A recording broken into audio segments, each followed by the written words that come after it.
In this video we're going to talk about getting pod filters to work on your carburetor. Now today I'm working on a 450 Honda and these are the carbs for it. We're going to start out by taking a look at an old stock filter that I took apart. Now if you take a look, when they mount the carb in there, it's nice and smooth, okay? If you look in there, you can see that it fits quite well. And those ports aren't blocked or nothing like that. And there's no edges, no ribs, and none of the holes are blocked. Now if you buy a pod filter like this, these cheap Chinese ones, they usually have a step in them.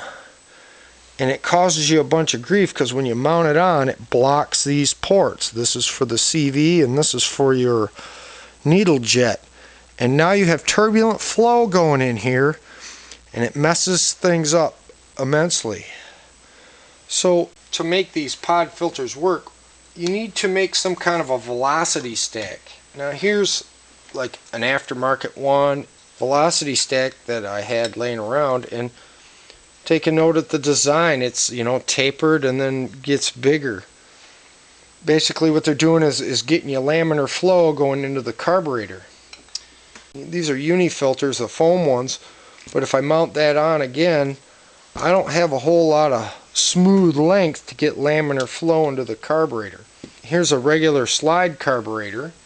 Basically what I've taken is some, this is black irrigation tubing, and if you push that on there, now you got a length of tubing that's laminar, and if you shine down in there, no ridges and edges and all the holes are open. Now you can take one of these cheap Chinese filters and put it on there and it will work. Here's some pictures of one I've done on a Honda Super Hawk. For Honda 450s and 350s, I've found these filters. It's an AFR 175, okay, and it just means that it's got a 20-degree angle on it. And what I've taken is some 2-inch irrigation tubing and it fits right in there. So I have a nice long length to get me some laminar flow.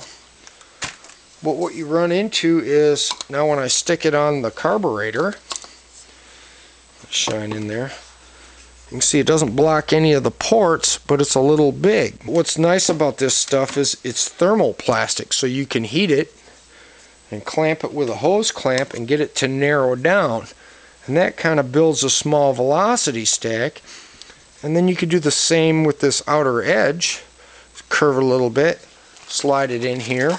So now when I go to mount it on my bike, I can rotate it, I can slide it in and out, and mount it on there. And you know you got this thing right when you can use the stock jetting and it runs good through the whole thing, or you have to just raise the jetting by one jet size. That's been my experience on this bike. And here's a 350 Honda I did these on. It really worked well. Now I'm going to assemble this thing. And I measured the size of my carburetor is about 2 inches.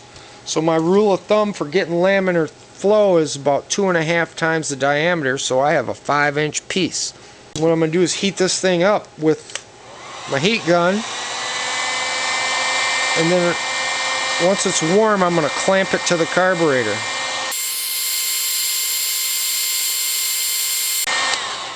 Once I got this warmed up to the point where it's like starting to get uncomfortable to hang on to, I'm going to slide my clamp on there.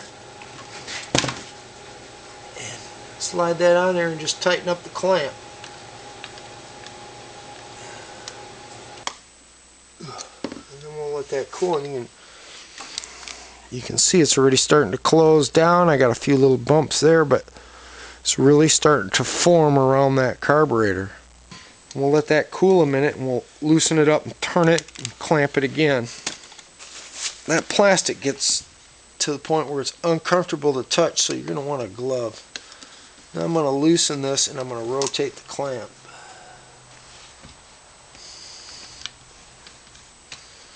Turn it off. Rotate the clamp. Heat it up again.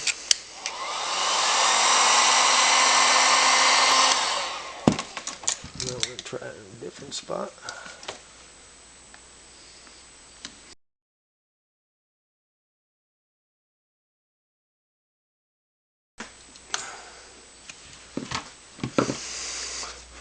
And now you can see it kind of molding right to the carburetor body. And if we shine in there, you can see how nice that fits. And that's what we're after. Nice laminar flow. And while that's cooling, we can put this on here. And now I can turn and adjust this thing so it fits well into my frame. Now I got them put together, and they'll cool down a little bit, and we'll mount them on the bike.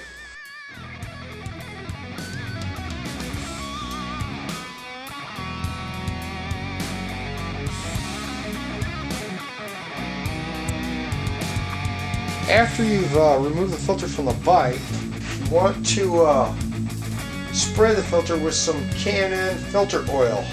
If you don't do that, it's not going to keep the dust from coming through your filter. You just want to spray it until it turns a pretty red. You don't have to get too crazy. If you like this kind of filter setup, you can get some. There's a link in the description for these filters and some of this spray oil. I'm going to wipe any excess oil off the filter, otherwise dust and dirt will stick to it.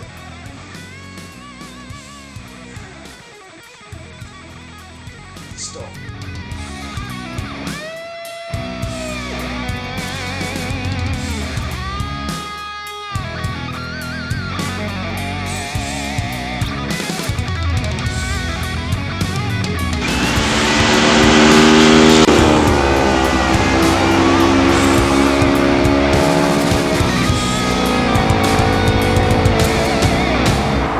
Good luck with building these filters, and leave a comment below. Like it, share it. Thanks for watching, and we'll see you next time.